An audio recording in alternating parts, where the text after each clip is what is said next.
আমি মা বোনদের জন্য 3টা ওয়াজ করে যাই। বাবা, মা বোনেরা স্বামীর আগে জান্নাতে যাবে, স্বামীর আগে জান্নাতে যাবে। আমার ভাই বলছে অসংখ্য নারী আছে, তারা ওয়াজ শোনার জন্য অপেক্ষা আছে। মারে, তোরা তোদের স্বামীর আগে জান্নাতে যেতে চাস কি চাস না?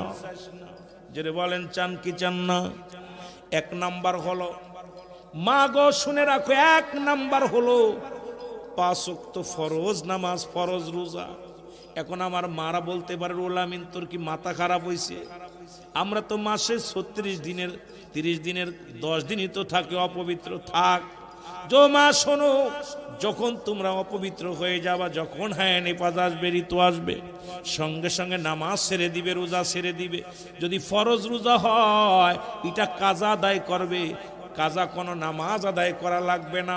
ও মা শোন, দিলের কান্ডা লাগা শোন, তবে পুরুষের জন্য কোনো কাজা নামাজ নাই। যতই কোনো মৌলবী বুঝক যে কাজা আদায় কর, তোদের মুসলমান কোনো কৈফিয়ত দেওয়া যাবে না।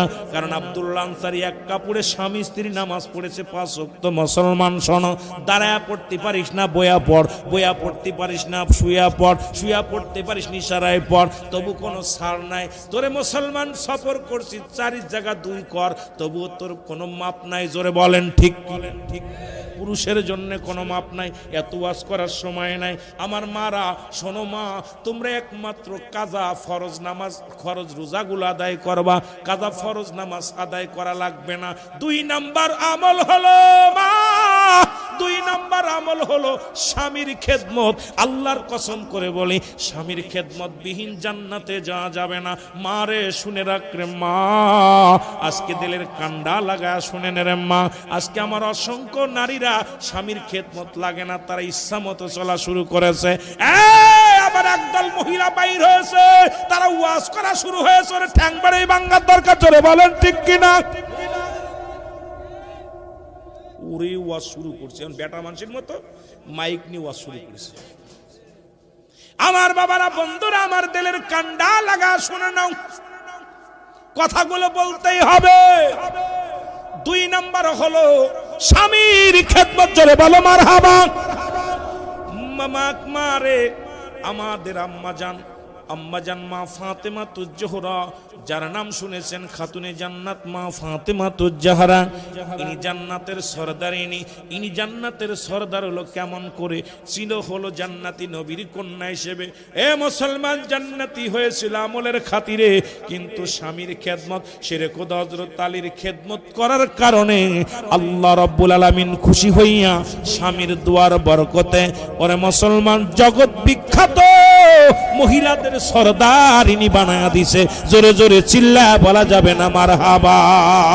আর একটু জোরে জোরে চিল্লায় বলা যাবে না মারহাবা? আর একটু জোরে বলা যাবে না আল্লাহু আকবার? এরা 3 নাম্বার মাগো, 3 নাম্বার আমল হলো, 3 নাম্বার আমল হলো কঠোর পর্দা। 3 নাম্বার কি? জোরে বলেন, 3 নাম্বার কি? পর্দা। পর্দার বিধান মানো গো মা। এই 3টা আমল যদি করতে পারো, তোমার স্বামীর আগে জান্নাতে যাবা। মুসলমান শোনো, আর তোমার স্বামী তোমার পাগলের মতো ভালোবাসবে। কয়েকটা কাজ করলে তার মধ্যে একটা, তুমি জীবনেও স্বামীর মুখে মুখে তর্ক করবা না, জীবনেও স্বামীর সঙ্গে মুখে মুখে তর্ক করবা না। স্বামী যে কথা বলে, মুসলমান 2 নাম্বার, স্বামী যেটা পছন্দ করে সেই কাজটা তুমি করবা। মুসলমান শুনে নাও, শুনে নাও, শুনে নাও, এই দুনিয়ার মধ্যে স্বামীর হুকুম তুমি তালিম করবা। এই কয়েকটা কাজ যদি তুমি করতে পারো রে মা, এই দুনিয়ার মধ্যে শান্তি আসবে। এমন কথার এত কি বলবো রে মুসলমান, আজকে আমাদের 90% ঘরের মধ্যে অশান্তি, স্বামী স্ত্রীর ভিতরে অশান্তি, ও মুসলমান সংসারের ভিতরে অশান্তি। এর একটাই কারণ হলো বেপরদা। বেপরদা। জোরে বলেন ঠিক কিনা? এই 3টা আমল করলে মেয়েরা নাচতে নাচতে জান্নাতে যাবে। জোরে বলেন আমিন। আরো জোরে বলেন আমিন। এ যুবক, শুনে রাখো, শুনে রাখো, ওই কাঠুরিয়ার বিবি নাম হলো জামিলা।